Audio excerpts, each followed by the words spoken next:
Hello and welcome to the LLG Grapevine podcast. You're listening to Deborah Evans, LLG's Chief Executive, and Dennis Hall, LLG Bulletin Editor. Hi everyone. Now, the big news of last week was, of course, the budget delivered by the first female Chancellor over 800 years since we can chart the position. Now, Rachel Reeves aims, it seems, to improve living standards and invest in public services, whilst simultaneously acknowledging the lack of sustained growth. Now, Dennis, you've been taking an in-depth look at the budget from a local government perspective. What can you tell us?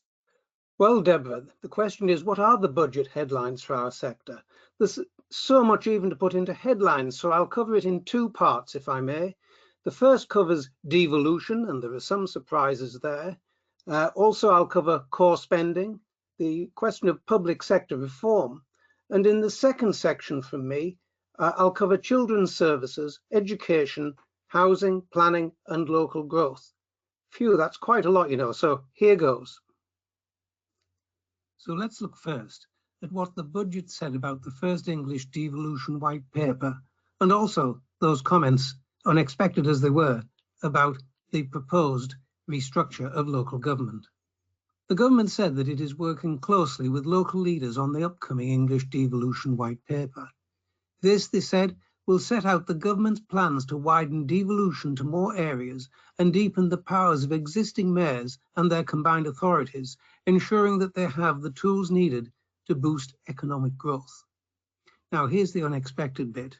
While there was no mention of reorganisation in Chancellor Rachel Reeves' speech, the small print of the budget documents read, "The upcoming English devolution white paper will set out more detail on the government's devolution plans, including on working with councils to move to simpler structures that make sense for their local areas, with efficiency savings from council reorganisation helping to meet the needs of local people." So here's the question. Is there to be a major reorganisation? If there is, it looks like this could be the end for the districts, perhaps. We'll see.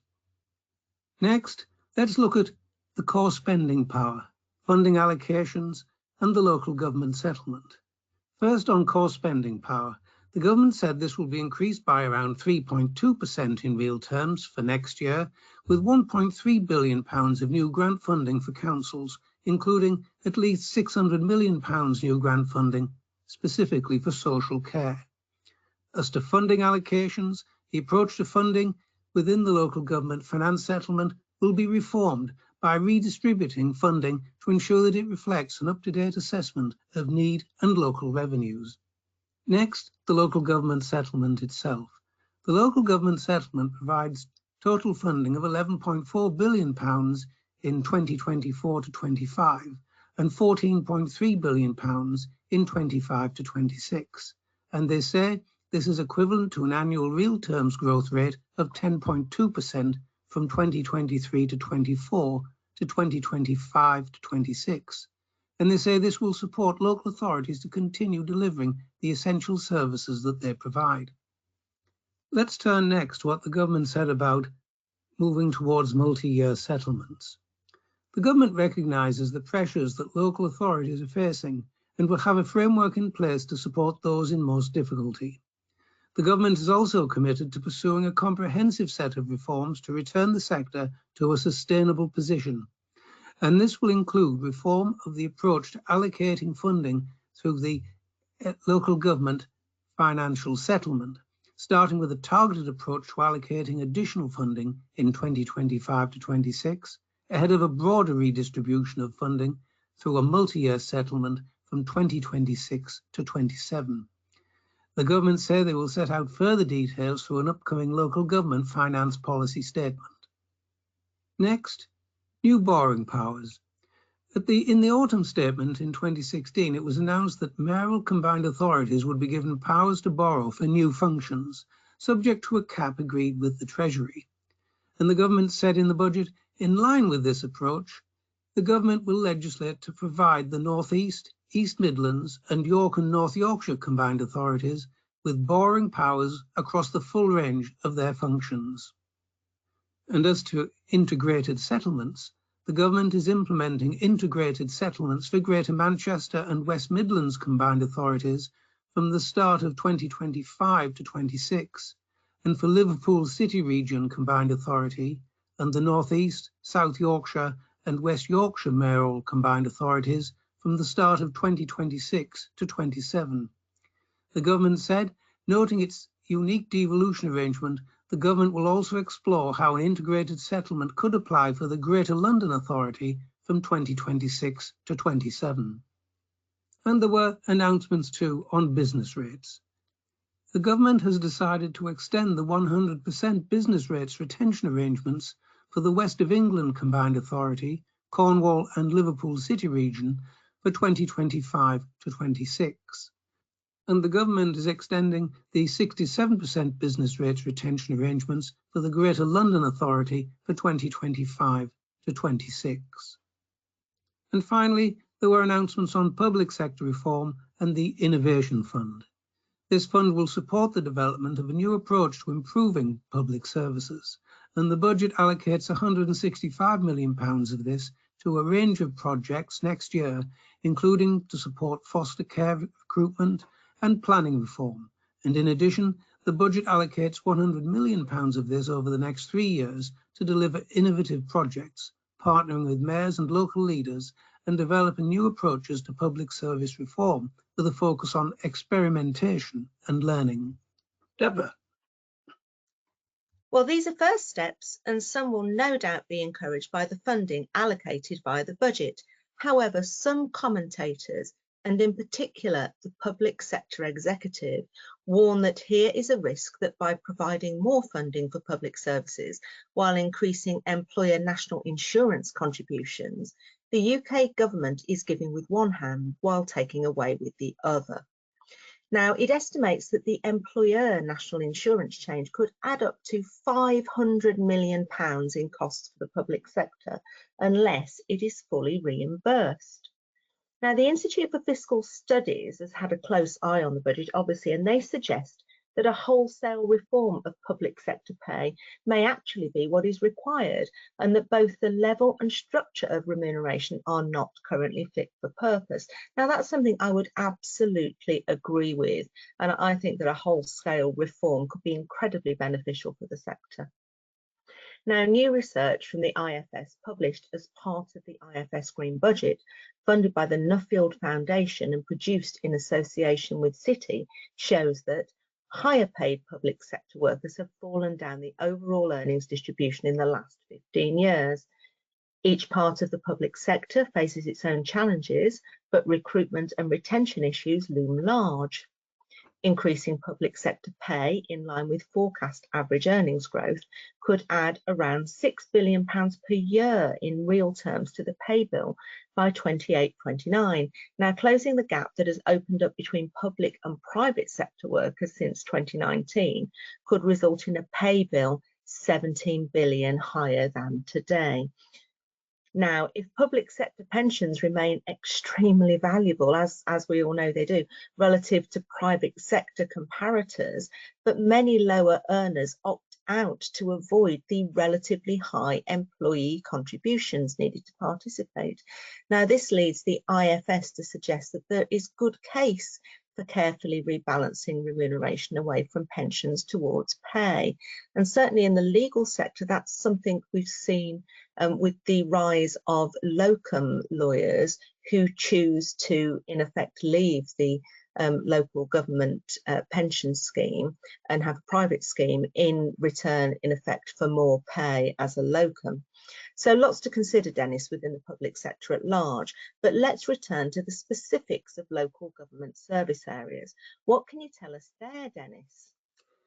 Well, yes, indeed. So here's my second piece on the budget. So let's begin this part with what the budget said about children's services and education. First, SEND funding.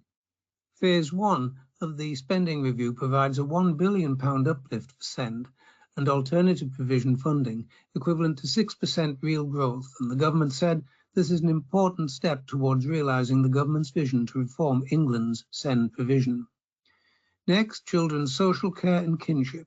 the government will provide over £250 million next year to continue to test innovative measures to support children and reduce services for local authorities.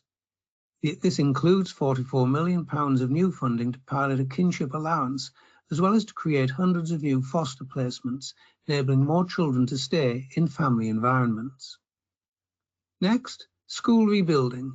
Capital investment will include a £1.4 billion for the school rebuilding programme, and this includes plans for 100 projects to start delivery across England next year, reaffirming the government's commitment to improve the school estate by rebuilding 518 schools in total through the programme. There will be a £2.1 billion to improve the condition of the school estate, an increase of £300 million compared to last year. And there will be £90 million made available to renovate and expand the children's home estate. Let's take a look next at what the budget said about housing and planning. First, reducing the right to buy discounts. Well, government announced they will be reducing discounts on the right to buy scheme and enabling councils in England to keep receipts generated by sales. They say this will deliver on the government's commitment to protect existing council housing stock and boost council capacity to ensure that vital social housing is available to those who need it most.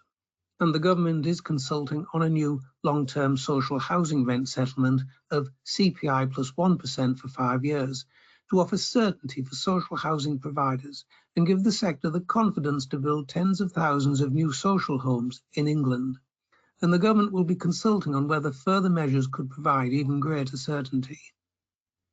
And £233 million of additional spending will be provided next year to prevent homelessness, taking total spending to £1 billion next year. And the government say this will help to prevent rises in the number of families in temporary accommodation and help to prevent rough sleeping. Let's look next at planning reform. Recognising that reform of the planning system is central to any plans to deliver 1.5 million new homes, over £50 million of new spending will be provided to expedite the planning process, including for nationally significant infrastructure projects.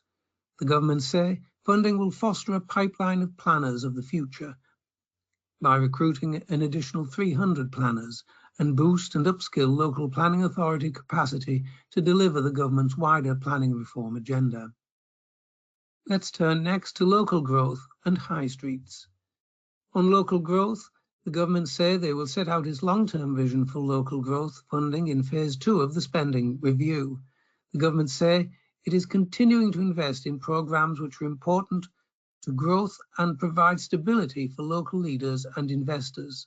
And the government is setting out the next steps for delivering its strategy for regional growth across investment, devolution and local growth funding reform. On city and growth deals, the budget confirms £162 million investment over 15 years, subject to value for money assessments of business cases and supporting economic growth in Northern Ireland's rural regions. On free ports and investment zones, the government say it is confirming funding for investment zones and free ports across the UK, announcing the approval of the East Midlands Investment Zone to support advanced manufacturing and green industries, and confirming that 5 new customs sites will be designated in existing free ports. On the UK Shared Prosperity Fund, this will be continued but at a reduced level for a further year, providing £900 million. The government said this transitional arrangement will allow local authorities to invest in local growth in advance of wider funding reforms. Deborah. Well, the LGA has, of course, gone through the budget and raised some questions in respect to it.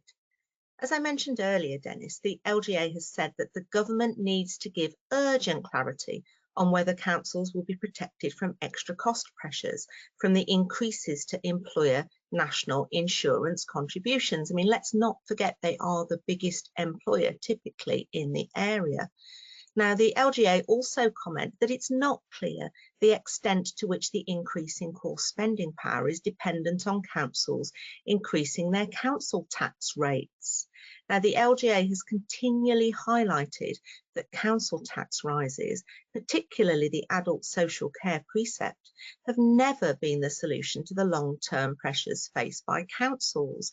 Now, this is particularly the case for social care, where increases in costs and demand do not align with capacity to raise council tax. Increasing council tax raises different amounts of money in different parts of the country, unrelated to need. Now, in terms of children's services, the LGA comment that it's critical that the government uses the spending review to provide councils with a significant and sustained increase in overall funding that reflects current and future demands for services. And this must include a new focus on prevention, reducing the need for later acute and reactive spend, and enabling people to live fulfilled, happy and productive lives, as well as reducing socio-economic inequality and poor health. Some excellent public service values there. Now, in relation to SEND, the LGA comment that whilst short-term funding is welcome, reform to the SEND and home to school transport systems is both urgent and unavoidable, as it is still based on 80-year-old legislation and fails to give councils flexibility to focus spend on those most in need. On adult social care, the LGA commented that whilst the additional funding is welcome, it must be seen in the context of the announced increases to the national living wage and employers' national insurance contributions. With no separate funding for these announcements, care providers will likely expect to see their increased costs reflected in their fees paid by councils. Now, this will almost certainly absorb all of the grant increase for many councils, even if it is wholly spent on adult social care. Now, there are a range of comments on the budget by the LGA, which I would urge listeners to review on their website. Now, we covered briefly the LGA conference last week, but Dennis, you want to go back and take a look at, frankly, an amazing week for announcements. Dennis. Well, yes, let's look back to those announcements by Deputy Prime Minister Angela Rayner at the LGA conference on remote meetings, member protection and changes to the standard regime. Again, totally unexpected. This has, as you said, Deborah, been a remarkable week, as all commentators now agree, and we can now look at what the leaders have been saying in our sector. Here we go. The government has announced plans to consult on allowing councillors to attend meetings remotely, as well as on changing the standards regime to give councils the power to suspend members who have breached their local authority's code of conduct. Speaking at the Local Government Association conference on the 24th of October, Secretary of State Angela Rayner said the Ministry of Housing, Communities and Local Government would also consult on allowing councillors to keep their home addresses private. And the consultation on remote meetings will last 8 weeks from the 24th of October. And in the consultation forward, the government described the attendance of elected members at meetings as a core part of the democratic process, but noted that there are circumstances in which it may not always be possible for members to attend council meetings in person. The document stated that the government is seeking to balance the principle that significant in-person engagement remains vitally important, with recognition that there will sometimes be a need to accommodate members' requirements to attend council meetings remotely. It said that the change will hopefully encourage a wider diversity of people willing and able to participate in local democracy. The government is also seeking views on the possible introduction of proxy voting for occasions when an elected member, due to personal circumstances, may be unable to attend even remotely, for example, during maternity or adoption leave. Detailing the ministry's plans for tackling poor conduct, Rayner said she would consult on reforms to the local government standards framework, including a proposal to allow for the suspension of members who violate codes of conduct. And she also set out plans to protect councillors from harassment. Angela Rayner said, "We are taking decisive action to prevent councillors from being subjected to intimidation and harassment by removing the requirement for members' home addresses to be published." Now, responding to the speech, LLG's president, Anika Munir Sarwar, said, LLG have campaigned tirelessly for remote meeting provision alongside ADSO, and we were resolute in our commitment to affording local choice for authorities in the way in which they held meetings. Both LLG and ADSO have offered to work with the government and the LGA to agree a governance framework to provide assurance that meetings will comply with relevant legislation when passed, and also council constitutions. John Austin, the chair of ADSO, said, I would like to thank everyone who has supported us in our campaign, including the National Association of Local Councils, who used their considerable influence to have the matter debated in the House of Lords last year. Both ADSO and LLG have shown tremendous tenacity, perseverance and professional expertise during the long campaign, he said. Deborah. Well, we were certainly all delighted when we heard the news, Dennis. It's been two of the main campaigns of LLG over the last 5 years, proper sanctions and remote meeting provisions. So to get one announcement that covered both was just wonderful. And what's more wonderful about the news is the closeness with which the sector joined together in collaboration to bring about what we all know is the right way forward for councils and our communities. That's one of the great things about the local government sector, the fact that everybody will collaborate and work so closely together. Now, great links have been forged between all the representative bodies, and that can only be a good, positive thing because we are stronger together and with one voice. Now, before we sign off, and with just over 5 weeks to go before our LLG Governance Conference in London on the 13th of December, applications are now open for Junior Bursary Awards to attend the conference in person. So if you would like to grow your understanding and career within local government law, or if you have a junior within your team who could benefit from attendance, please do take a look at the LLG website for terms and conditions. And on that note, that's it for another edition of the podcast. You can read more on that, the items discussed today, and many, many more besides by going to bulletin number 41, available on the LLG website now. So it's goodbye from me. And from me too. And thank you for listening and have a good week.